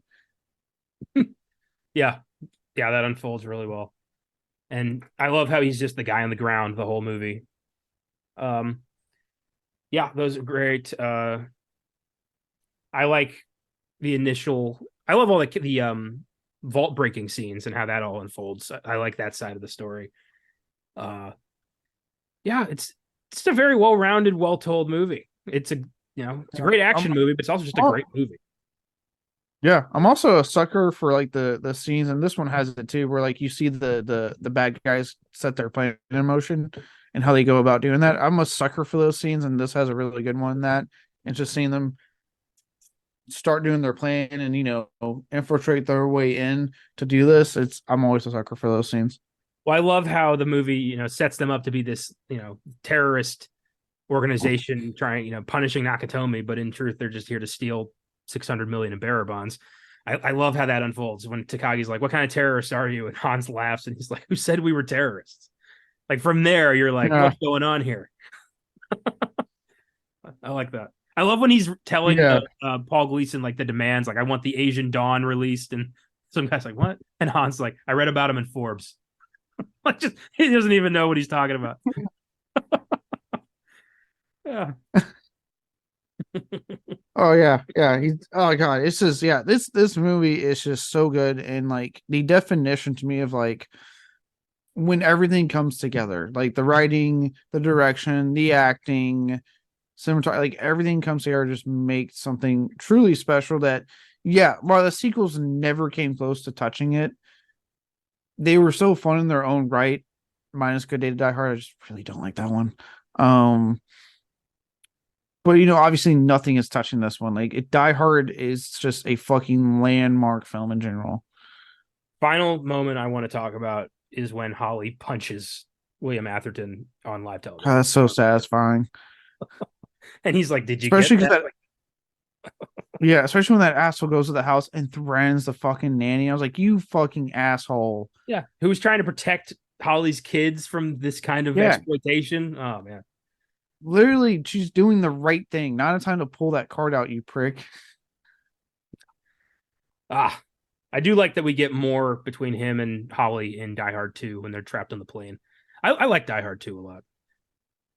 I do like Die Hard 2. I mean, yeah, it's kind of it's a victim of repeat, but I like it. Yeah, I like Franco Nero as this like sadistic general being like, terrorist trying to free and all that. It's got a lot to like about it. William Sadler as the goddamn villain. Yeah. Not if Die Hard 3 didn't really do it for me. I thought Jeremy Irons was underused. Die Hard 3. I've only seen it once, and that was like 10 years ago, so I gotta watch it again. I love Die Hard with a Vengeance. Like I love Jeremy Irons as the villain, and fucking Samuel L. Jackson and Bruce Willis were great together. Like I love Die Hard. I actually like Die Hard with Vengeance more than I like Die Hard 2. I remember seeing an edit of that on TV too. That scene where John has to go into Harlem with the "I hate N-word" sign. For TV, they just turned it to "I hate everyone." Like that's gonna trigger anybody. Right? Ah, God, that's always a great scene. I love that. Like when Samuel's like, "What the hell are you doing out in these streets with that sign?" I gotta give With a Vengeance another chance. I'm aware. I definitely have to do that. I probably will soon. I'm in Die Hard mode now. Um, let's take a look at what should be universally beloved, but apparently is not on Letterboxd with our final It's segment. always those people. Right, always somebody's got a shit in the punch bowl. On our final segment, what's in the box? What's in the fucking box? Give me the gun. Die Hard's rocking 4.1 out of 5, so pretty fucking great. That's really good. That's a good number. Easy 5 out of 5 for me. That should go without saying. Same. I'd give it a 5 out of 5 easy. Yeah. Well, there are two people here who did not care for Die Hard. One of them's clearly a joke. The other one is just an asshole. And then I've got 3 positive ones. This first one made me laugh. This is from Henry Bricks. Bruce Willis doesn't die or get hard. False advertising. Half a star. We're not actually sure he gets hard. We have no evidence on that one, sir. I mean, I would imagine he'd be kind of distracted to be able to maintain throughout this movie. He's got a lot going on. Yeah, I don't think he's thinking about things to get him hard there in this situation. Hans is at least half-mast for almost the whole movie. Oh yeah. But I love that. He didn't even get hard. I don't even like this. Huh? He did not die or get hard. Let's ignore all the other people that did die hard in the movie. They did. They died awfully hard. Like Hans, Booby. He died hard. Nothing's harder than a bullet to the skull. That's pretty solid. That'll do it. Yeah. And here we go with just your average. We get one of these guys almost every show, and I love to shout them out because more people need to be upset about this. This is a contrarian type. No, this is a I didn't see it, but I still hate it kind of person. Son of a bitch. Go on. Yep. This is from Thomas Burks. I've never seen it, and I refuse to because of people who think they're God's gift to comedy, saying it's a Christmas film every day of December. Half a star. I'll let you take this one. My statement earlier still stands, and the fact that you're trying to be a part of that argument and you haven't watched the movie makes you a whole other level of a fucking idiot. I was going to say something else, but I don't know if it's okay to say, so I'm not going to say it. I think this is the guy who can unite the Die Hard is a Christmas movie and Die Hard isn't a Christmas movie people and finally give us both a common enemy. Yeah, because it'd be that guy that when when like you're messing with someone that you like, it's like maybe mostly your group of friends, and then a new guy says something, you all kind of look at him like, what? Shut up. You haven't earned that. Shut up. Yeah. Yeah, it's that guy. We could have this debate all day, but we're all looking at him like, hey, you, not in this argument. Shut the fuck up and walk away. You haven't even watched the movie. Yeah. I don't understand why people who have not seen a movie feel compelled to give it a negative score on a website like this just because they can. They're the worst kind of person. And I guarantee you can tell those people in real life because they're the same people who like mistreat wait staff, talk at the movies. It's all the same brand of dickhead. Yeah, it's like if you just sat there like, let me review Stranger Things because I haven't watched it, but I'm tired of hearing about it. Like, but you haven't watched it. Why are you reviewing it? Why are you even wasting that energy? I would never do that. I will complain about people telling me to watch the show, but I've never said anything about the show itself because I have not watched it. Yeah, exactly. And that's what this is equivalent of. Like, you're tired of people telling you to watch it, so you're like, I'm gonna comment. I was like, well, why? No, it's not how this works. No, that's wrong. Would you review a restaurant you didn't eat at? No, then shut the fuck up about this. Yeah. God damn it. This next one's from Tara. or Tara, however you pronounce it. Die Hard is Home Alone for adults. 3 stars. Honestly, not wrong. Pretty But accurate. if you really want, pretty accurate. That's actually pretty accurate. I was gonna say, if you want to watch Home Alone for adults, watch Better Watch Out. Yeah, or Violent Night. Ooh, yeah, or Violent Night. There's actually a lot of more app movies to fit that, but I'll give that to them on Die Hard. Yeah. The kids can watch Home Alone. Adults watch Die Hard. Yeah. I'm so glad everybody in my family is grown up now and we can all just watch the same shit. Yeah, it's like, you know, when at the parties there used to be like the kid cooler that was for like Capri Suns and other drinks and sodas, and then there was the adult cooler, and also the table and the adult table. Eventually, you graduate to the adult side. That's Die Hard and Home Alone, right? Hey, you're still a child. Go watch your Home Alone. Be gone. Leave the adults to their thing. But then you get that one day, they're like, hey, big guy, you're watching Die Hard with the adults today. Come on. Sit with us. Your family has a lot of weird rituals. It's not so formal in my house. No, I just make these things up. I know. I'm just picturing like your 18th Christmas, and they're like, the time has come. Put on the robe, assemble the family. It is time. I was about to say my family just comes in robes with a fucking like copy of Die Hard on VHS, even though DVD and Blu-ray is widely available at this point, but they're just so beholden to tradition.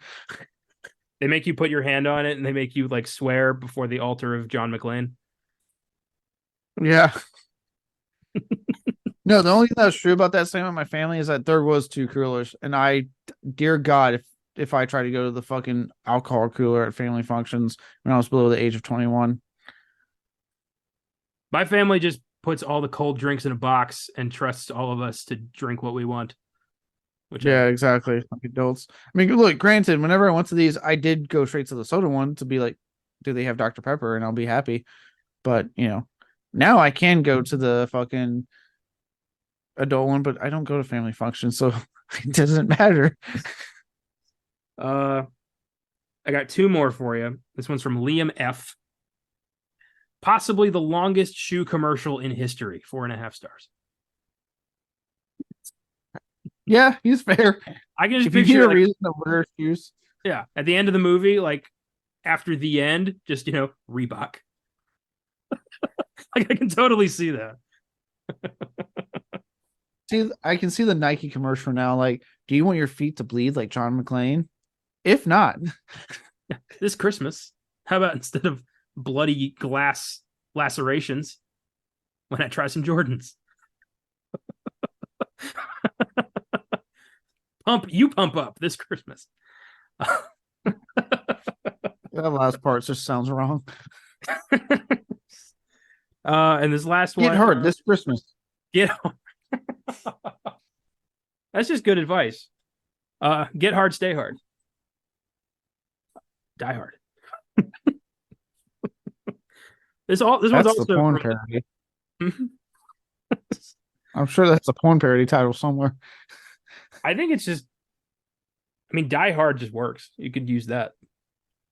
Did you just take out the die? Just hard. Hard. Just hard. This one's also from Liam F. There's no way that this isn't Quentin Tarantino's favorite Christmas movie. 4.5 stars. Honestly, I wouldn't doubt if it isn't. Feet. Man loves feet. Does love feet, but does he like men? Does he like men feet? I mean, considering him and Bruce Willis, did a couple films together, I wouldn't be surprised if he's like, "Hey, Bruce, I see your feet." It's for a shot, I promise. Look, for as great as Tarantino is, the foot fetish still grosses me out to this day. Like, I'm just not big into feet. I've never been never been into feet like that. I'm just like, he wrote in From Dusk Till Dawn that scene with Salma Hayek. He wrote that specifically for him. Yeah. And it's like, don't get me wrong, like, I mean, it is Salma Hayek, like, goddamn. But I don't know if I want her feet in my mouth. I'll suck tequila off Salma Hayek's toes. Just give me a time and place. I get it. I totally get it in that case. If I had the power, Still I would, would too. 100% She's write that role aged. for myself too. Yeah, still would too. She's aged like fine wine. Like, Oh dear my God. God. She's Aphrodite come to life. She's one of the hottest women on the planet. Like, yeah. Yeah. It's insane. I think she's a robot. It's the only explanation. That wraps it up for Die Hard. It's a great movie. Watch it. I don't know why you haven't, unless you've got family who have the Christmas movies in like a locked case, and this is not among them. Die Hard's in the adult section. You'll get to it when the time is right. My God, can you imagine like a family with like a film collection and they've got like a beaded, dimly lit room for all like the R-rated movies? You know what? Just for shits and giggles, I'm going to do that. If I ever have kids, I'm doing that. They have to come to you like, can I have something from the R-rated section, please? And you got to give them a look of like, sure, like, ugh, you nasty bastard. But it's really just like, Child's Play, Friday the 13th, Die Hard, like just like R-rated movie. It's not porn, but you're treating it like porn. Yeah, I'm treating it like porn. But I'm also going to be a type that's going to be like, someone, can we watch Die Hard? Don't Die Hard really? Okay, yeah, we'll watch Die Hard. Let's talk about actual Christmas films we need to watch, children. Black Christmas, Silent Night, Deadly Night. That's how Dad's going to indoctrinate you into this holiday. I'm picturing your kid asking, like, can we watch Die Hard now? And you're like, what day is it? They're like, October 7th. And he's like, yeah, shut up. You know when. It is not time yet. You can watch Die Hard 3, 4, or 5. You cannot watch Die Hard 1 or 2 until December. Dad, can you finally show us Die Hard? What month is it? July? Yeah, shut the fuck up. Put in Space Jam again. Shut up.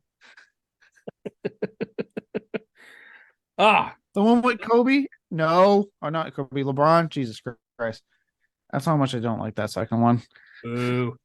This was a blast. Thanks for listening, everybody. If you like the show, follow us on Facebook, Instagram, and Twitter at Filmgazm Productions. If you want to suggest films for us to check out, you can email us at filmgazm@gmail.com or send us a message through the socials. Check out our Letterboxd accounts for daily reviews. If you search for me at Connor95 and in my friends list, you can find the rest of the team. Check out the website, filmgazm.com, where I have a link to that letterbox. You can also find articles, trailers of upcoming films, and every episode of our show. If you'd like to become a monthly donor to Filmgazm Productions, click on the link in the episode description. From there, click on Support This Podcast. You can choose to donate $1 a month, $5 a month, or $10 a month, and all donations go right back into the show. Thanks to the entire Filmgazm team for their contributions. Thanks to Cooley Cow for our awesome theme music. Thanks to you for checking it out. Next week, we stay in 1988 to celebrate another Christmas cult classic that's celebrating 35 years.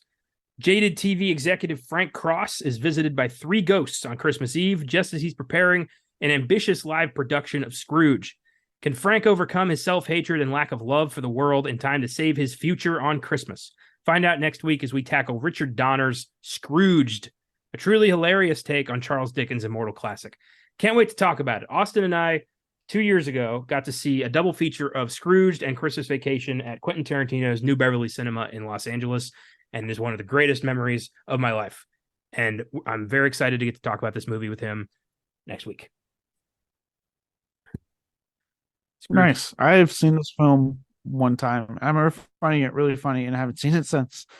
Well, it's in my voodoo if you want to take a gander, because it's one of my yearly favorites. I watch it I've already watched it once this year. I'm looking forward to watching it again. It's so fucking funny.